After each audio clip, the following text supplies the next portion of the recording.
Hi friends, welcome to trading info Telugu. ఈరోజు మన stock analysis వచ్చేసి ఫెడరల్ బ్యాంక్ లిమిటెడ్. ఈ కంపెనీ గురించి మనం అబ్జర్వ్ చేసినట్లయితే కంపెనీ గురించి ఇక్కడ క్లియర్గా ఇచ్చారు చూసారా. The federal bank limited was incorporated in 1931 as Travancore federal bank limited.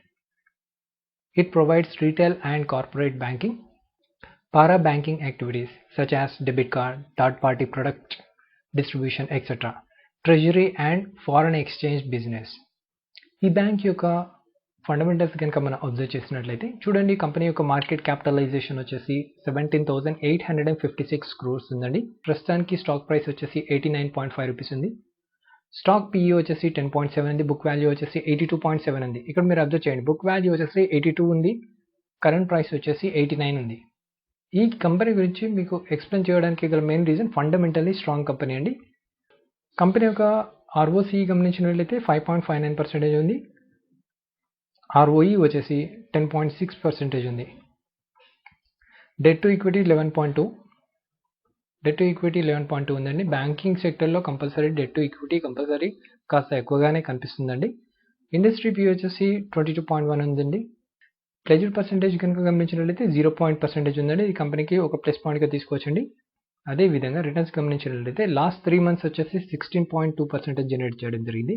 Last 6 months కనుక రిటర్న్స్ గమనించినట్లయితే 19.6% రిటర్న్స్ జనరేట్ జరిగింది. అదేవిధంగా లాస్ట్ 1 year అబ్జర్వ్ చేసినట్లయితే 65.1% రిటర్న్స్ జనరేట్ చేయడం జరిగింది. రిటర్న్స్ జనరేట్ చేస్తున్న కంపెనీ కానీ కాస్త తక్కువ రిటర్న్స్ జనరేట్ చేస్తున్న కంపెనీ. కానీ మీకు ఇందులో ఉన్న అడ్వాంటేజ్ ఏంటంటే company fundamentally strong company, technically స్పీడ్గా గ్రోత్ అయ్యే కంపెనీ. అందుకే ఈ కంపెనీ మీకు చూస్ చేసి మీకు ఎక్స్ప్లెయిన్ చేయడం జరుగుతుందండి. కంపెనీ యొక్క క్వార్టర్లీ రిజల్ట్స్ మనం అబ్జర్వ్ చేసినట్లయితే కంపెనీ యొక్క రెవెన్యూ చూడండి, రెవెన్యూ కన్సిస్టెన్సీ గ్రోత్ ఉంది, కానీ అంత స్పీడ్గా గ్రోత్ అనేది ఎక్కువగా లేదండి, అది గమనించాలి. అదేవిధంగా ఫైనాన్సింగ్ ప్రాఫిట్ గమనించినట్లయితే మీరు ఇక్కడ వచ్చేసి క్వార్టర్స్ గమనించండి. ఈ క్వార్టర్స్లో మీకు ఈ విధంగా మైనస్లో కనిపించడానికి గల రీజన్ వచ్చేసి మీకు పాండమిక్ సిచ్యువేషన్లో వాళ్ళ యొక్క రీజన్స్ కాస్త నెగిటివ్లోనే కనిపిస్తాయండి. ఎప్పుడైతే పాండమిక్ సిచ్యువేషన్ నుంచి బయటపడుతున్నామో వాళ్ళ యొక్క రిజల్ట్స్ చూడండి, పాజిటివ్గా పోస్ట్ చేయడం స్టార్ట్ చేశారు చూసారా. అంటే 2020 చూడండి 78 crores ఉంది, 2021కి వచ్చేసరికి 192 crores ఉంది చూసారా. సో మంచి కంపెనీకి నిదర్శనం వాళ్ళ యొక్క లాసెస్ నుంచి బయటపడి ప్రాఫిట్స్ని పోస్ట్ చేస్తున్నారు చూసారా. అది కంపెనీ యొక్క స్ట్రెంగ్త్ మీకు క్లియర్గా తెలియజేస్తుందండి. కంపెనీ యొక్క నెట్ ప్రాఫిట్ కనుక గమనించినట్లయితే నెట్ ప్రాఫిట్లో కన్సిస్టెన్సీగా గ్రోత్ అనేది కనిపిస్తుందండి. గ్రాస్ ఎన్పిఏ గమనించినట్లయితే లాస్ట్ క్వార్టర్ మీరు గమనించినట్లయితే 3.35% ఉందండి. అదేవిధంగా నెట్ ఎన్పిఏ పర్సెంటేజ్ కూడా చూసినట్లయితే 1.18% ఉందండి. ఇవి కాస్త పెరగడం జరిగిందండి ప్రీవియస్ క్వార్టర్స్తో కంపేర్ చేసుకుంటే. మీకు చెప్పాను డ్యూ టు పాండమిక్ సిచ్యువేషన్స్ వల్ల మీకు ఈ విధంగా కంపెనీ అనేది రిజల్ట్స్లో కాస్త నాన్ పర్ఫార్మింగ్ అసెట్స్లో మీకు పర్సెంటేజ్ అనేది ఇక్కడ ఇంక్రీజ్ అవ్వడం జరిగిందండి. ఓకేనా. అదేవిధంగా కంపెనీ యొక్క ప్రాఫిట్ అండ్ లాస్ కనుక గమనించినట్లయితే వీళ్ళ యొక్క రెవెన్యూ చూడండి, ఇయర్ ఆన్ ఇయర్ రెవెన్యూ చూసారా. ఇయర్ ఆన్ ఇయర్ కంపెనీ యొక్క రెవెన్యూ కన్సిస్టెన్సీగా గ్రోత్ ఉంది. అదేవిధంగా ఫైనాన్సింగ్ ప్రాఫిట్లో మీరు గమనించినట్లయితే ఇక్కడ మీకు వచ్చేసి 2019లో 747 crores ఉందండి. పాండమిక్ సిచ్యువేషన్ వచ్చిన తర్వాత కంపెనీ యొక్క ఫైనాన్సింగ్ ప్రాఫిట్ అనేది తగ్గింది చూసారా. అదేవిధంగా కంపెనీ యొక్క నెట్ ప్రాఫిట్ కనుక గమనించినట్లయితే కంపెనీ యొక్క నెట్ ప్రాఫిట్ చూడండి, లాస్ట్ 4 years అంటే మీరు అబ్జర్వ్ చేసినట్లయితే లాస్ట్ 4 yearsలో వాళ్ళ యొక్క నెట్ ప్రాఫిట్లో గ్రోత్ అనేది కనిపిస్తుంది. కంపెనీ యొక్క నెట్ ప్రాఫిట్లో గ్రోత్ అనేది కనిపిస్తుంది. అదేవిధంగా ఈపీఎస్ చూడండి, ఈపీఎస్ లాస్ట్ 3 years నుంచి ఈపీఎస్ కాస్త పెరగడం జరుగుతుంది చూసారా. లాస్ట్ 3 years మీరు అబ్జర్వ్ చేసినట్లయితే ఈపీఎస్ కాస్త పెరగడం జరిగింది కంపేర్ టు ప్రీవియస్ ఇయర్స్. అదేవిధంగా కంపెనీ యొక్క బ్యాలెన్స్ షీట్ మనం అబ్జర్వ్ చేసినట్లయితే కంపెనీ యొక్క రిజల్ట్స్ మీరు అబ్జర్వ్ చేసినట్లయితే కంపెనీ యొక్క రిజల్ట్స్ అనేది కన్సిస్టెన్సీగా పెరుగుతూనే ఉన్నాయి చూసారా. ఇది కంపెనీకి మంచి అడ్వాంటేజ్ అండి. అదేవిధంగా బోరింగ్స్ మీరు అబ్జర్వ్ చేసినట్లయితే బోరింగ్స్ మీకు కన్సిస్టెన్సీగా ఇక్కడ పెరుగుతూనే ఉంది, కానీ ఇది బ్యాంకింగ్ సెక్టర్ సర్వీస్ కంపెనీ అండి.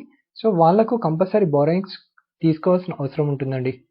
అదేవిధంగా క్యాష్ ఫ్లోస్ కనుక మీరు అబ్జర్వ్ చేసినట్లయితే క్యాష్ ఫ్రమ్ ఆపరేటింగ్ యాక్టివిటీ కనుక గమనించినట్లయితే 3 ఇయర్స్ నుంచి మీరు అబ్జర్వ్ చేయండి. లాస్ట్ 3 ఇయర్స్ నుంచి కన్సిస్టెన్సీగా క్యాష్ ఫ్రమ్ ఆపరేటింగ్ యాక్టివిటీ పాజిటివ్‌లోనే రిజల్ట్స్ పోస్ట్ చేస్తుంది. ఇది కూడా కంపెనీకి ఒక బిగ్ అడ్వాంటేజ్‌గా మనం చెప్పుకోవచ్చండి. అదేవిధంగా షేర్ హోల్డింగ్ ప్యాటర్న్ గనుక మీరు గమనించినట్లయితే ఎఫ్ఐఎస్ యొక్క హోల్డింగ్ వచ్చేసి 24.51% ఉంది. డిఐఎస్ యొక్క హోల్డింగ్ వచ్చేసి 43.29 ఉంది. పబ్లిక్ యొక్క హోల్డింగ్ వచ్చేసి 32.20 ఉంది. ఇక్కడ పబ్లిక్ యొక్క హోల్డింగ్‌లో ఈ హోల్డింగ్ తీసేయండి. ఈ రాకేష్ జుంజున్వాలా ఇక్కడ ఇచ్చారు కదా! వీళ్ళ యొక్క హోల్డింగ్ తీసేయండి. ఎంతుంది? 56 ఆల్మోస్ట్ అంటే 26% మాత్రమే పబ్లిక్ దగ్గర హోల్డింగ్‌లో ఉన్నది. పబ్లిక్ దగ్గర హోల్డింగ్‌లో ఉంది అనేది మాత్రం మనం గమనించాలి.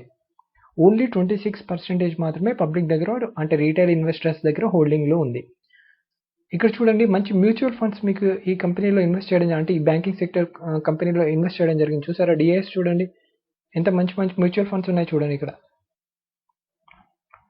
చూసారా? మీరు చూడండి. SBI mutual fund, Kotak Mahindra mutual fund, Sundaram mutual fund, Nippon Life India mutual fund. అదేవిధంగా ఎఫ్ఐఎస్ యొక్క హోల్డింగ్ కూడా చూడండి. ఫ్రాంక్లిన్ టెంపుల్టన్ ఇన్వెస్ట్మెంట్ ఫండ్ చూడండి. కోటక్ ఫండ్స్, మంచి మంచి మ్యూచువల్ ఫండ్స్ ఈ కంపెనీలో ఇన్వెస్ట్ చేస్తున్నాయండి. అది మీరు గమనించాలి. ఈ కంపెనీని నేను పర్టికులర్గా చూస్ చేసి చెప్పడానికి గల కారణము ఫండమెంటల్లీ స్ట్రాంగ్ కంపెనీ అండి. అదేవిధంగా మంచి మ్యూచువల్ ఫండ్స్ ఇన్వెస్ట్ చేసిన కంపెనీ. ఓకేనా? అందుకే ఈ కంపెనీని నేను పర్టికులర్గా చూస్ చేసి మీకు ఎక్స్ప్లెయిన్ చేయడం జరుగుతుంది. ఫ్రెండ్స్, టెక్నికల్ అనాలిసిస్ చేసే ముందు నా యొక్క చిన్న రిక్వెస్ట్ ఏంటంటే మన యొక్క ట్రేడింగ్ ఇన్ఫో తెలుగు ఛానల్లో నేను డైలీ స్టాక్స్ యొక్క fundamental and technical analysis related videos మన యొక్క ఛానల్లో నేను అప్లోడ్ చేస్తున్నాను. కంపల్సరీ మన యొక్క వీడియోస్ని చూడండి. వీడియోస్ యొక్క కంటెంట్ నచ్చినట్లయితే తప్పకుండా మన యొక్క ఛానల్ని సబ్స్క్రైబ్ చేయండి. అలాగే మీ ఫ్రెండ్స్తో కూడా షేర్ చేయండి. మ్యాక్సిమం లైక్స్ ఇవ్వండి. ఓకే ఫ్రెండ్స్, టెక్నికల్ అనాలిసిస్ కనుక మీరు అబ్జర్వ్ చేసినట్లయితే వన్ డే చార్ట్ చూపిస్తున్నానండి. మీరు ఇక్కడ చూడండి స్టాక్ యొక్క ప్రైస్ ఏ విధంగా మూవ్ అవుతుంది అనేది మీరు గమనించాలి. ఇక్కడ మీరు అబ్జర్వ్ చేయండి. Cup with handle chart pattern అనేది cup with handle pattern form చేస్తుంది. చూసారా? కప్ విత్ హ్యాండిల్ చార్ట్ ప్యాటర్న్ని ఫామ్ చేసింది. ఓకేనా?